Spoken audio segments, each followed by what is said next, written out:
You all are the all-important independent voters that so many people are watching for the midterms. Anthony, how are you feeling? Afraid. Of what? The dictator in the White House. And what? He has no empathy for anything. He will never admit when he makes a mistake. What were you imagining when you voted for President Trump? And he said the system is rigged, and he said he was going to be a new sheriff in town. And all he's done is surrounded himself with crooks. How many people have been indicted that were close cahoots with him? And there, in front of the world stage, he looks at Putin and puts his arm around him and says, "This is my buddy." The divisiveness in this country right now and the rhetoric coming from the president is a daily exhausting thing. I worry that the dictator, the wannabe dictator in the White House, will make it where we don't even have any more elections. I mean, he is like siding with Vladimir Putin.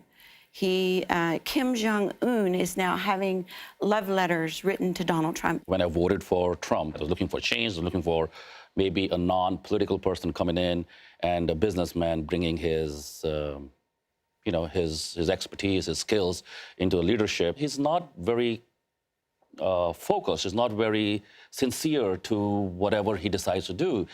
Things change fast. A good example is, with Putin and with Russia, right? There's a comment that we are hearing from Trump, and then we are seeing all these sanctions being imposed as well. So I'm not so sure who's running the country right now, and I'm not so sure if we are also very sure as to which direction we are going. Stephanie, why are you feeling energized as you approach the midterms? I think I'm more feeling embarrassed. As a lifelong Republican, I guess I would consider myself, part of the religious right. And now the values that I see coming from the White House just don't mesh up with what I believe. Can you pinpoint a moment that you changed from being a President Trump supporter to feeling embarrassed? Boy. Which one? Which card do you want? Which one? Even listening to the inauguration speech, just kind of very dark, wasn't it? Dark and antagonistic, and there has not seemed to be any effort to unite the country. It's always us against someone or these people against someone else. You know what's so interesting is that we always hear it's the economy, stupid. None of you are mentioning that. And the economy is going well. The unemployment rate is at an historic low. The stock market is at a historic high. But that's not what any of you are focused on. Why not? The economy reacts slowly to anything that happens. So I would say a lot of what is taking place now is a result of Barack Obama. I'm not even thinking about that. I'm thinking about what he's done to our country. Our country is supposed to be a country for the people and, by the people, for the people.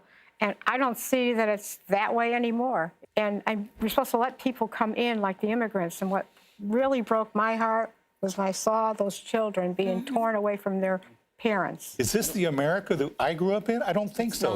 No, it isn't. So character issue, is it fair to say, for all of you, has superseded even the issues that you voted on? Is that what you're saying? Of course. Fair enough. It is. Absolutely. I'm mortified every day. What happened with Christine Ford, the accusers that accused Donald Trump, the way that they say they're all lying. Every day I'm just speechless. I really am just speechless. How many of you are affected by the Brett Kavanaugh hearings? How many of you have really been affected by what you've heard? Go ahead. Just the fact that we had to go through this, I think it's wrong. So you believe the women?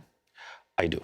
Of course. The hypocrisy is astounding to me. If they were a lot of these people are the same people who were railing against Clinton and wanted Clinton to be impeached for what he did, and now they are supporting Donald Trump and Brett Kavanaugh for essentially the same thing. Exactly. And so now the president calls the women who have come forward a hoax, a Democratic hoax. What do you make of that language? It's just not surprising. It's shameful. Shameful. He's the hoax, if you ask me. I'm a victim of rape. And to hear this woman sit in front and under oath swear and tell her story about what happened to her, only to have grown men laugh at her, mock her. I just don't know where the bottom is anymore. I've been a lifelong Republican since the day I turned 18. I think these midterms are really important because the Republicans, I'm very sad to say, have become very, very spineless. They become cowardly, and they're just extraordinarily unwilling to stand up to Donald Trump and his bizarreness. I mean, it's a circus of bizarreness that takes place daily in the White House. So it was just fascinating for me to listen to them because they all want to send a message with their vote in the midterms. Five of them voted for President Trump. One of them was a lifelong Republican, as you heard, and all of them feel very motivated to go to the polls to send a message because they're not happy with what they're seeing. It's really interesting to me that 5 of the 6, and we can't say that enough, 5 of the 6 of them did vote for President Trump when a lot of these character things, it's not as if they were not mentioned in the campaign. I asked them about that, and they said that they thought that was during the campaign. They thought he was going to change. They thought he was going to rise to the occasion. They thought he would be more presidential. They thought he would put all of that aside. You know, they made their choices. And I mean, I think you hear how honest they are on national TV with what their regrets are. In terms of how Democratic strategists will target these people, it doesn't seem to me that they will focus on those character issues that many of those people found so offensive.